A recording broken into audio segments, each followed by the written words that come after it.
Hi, and welcome back to Skate Diaries. I'm Yaya from GRLSWIRL. And I am Lucy, and today we're in the famous Venice canals. We're going to teach you how to tune your board, get comfortable on a board, and all the details that maybe you don't know about your Carver surf skateboard. Let's go.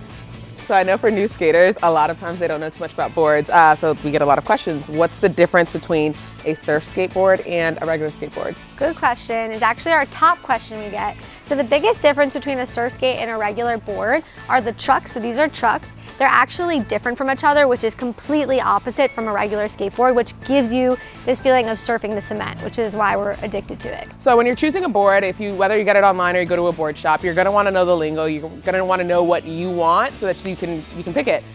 So first off, we've got the deck. The deck is the part that's the board. Our deck is a flower deck and it's gorgeous. We also have our first boards deck, which is the traditional black deck. They are covered in grip tape. So this one's a regular grip tape and this one's a sugar grip tape, which is nice and clear so you can see the flower. What the grip tape does is, first of all, it rips up your thumbs, but it also holds your feet to the board. Whether you ride barefoot or you put sneakers on or cowboy boots on, you're gonna be stuck to that board. These are the wheels on surf skate trucks. It's why we love these boards for beginners. On regular boards, you usually have hard wheels, and if you hit a rock or a bump, you're gonna typically fall. With these roundhouse wheels, it's kind of hard to fall. You can actually skate through grass and you'll be fine. So we love these wheels. They're sticky, they're the best, and it's one of the special things that surf skates have.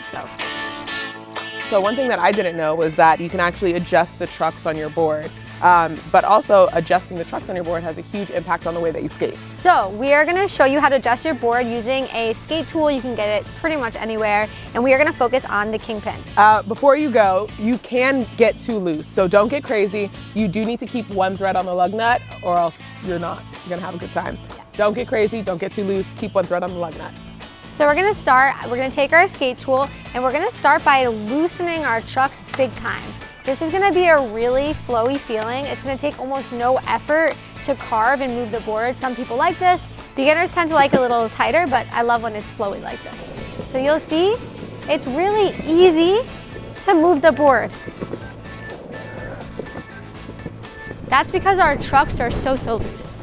If we wanna tighten them, we're gonna go the opposite direction, and you're gonna see that there's a huge difference. When you're learning, a lot of beginners prefer it to be super tight because you have a little bit more control. You're gonna see it takes a lot of work to move the board.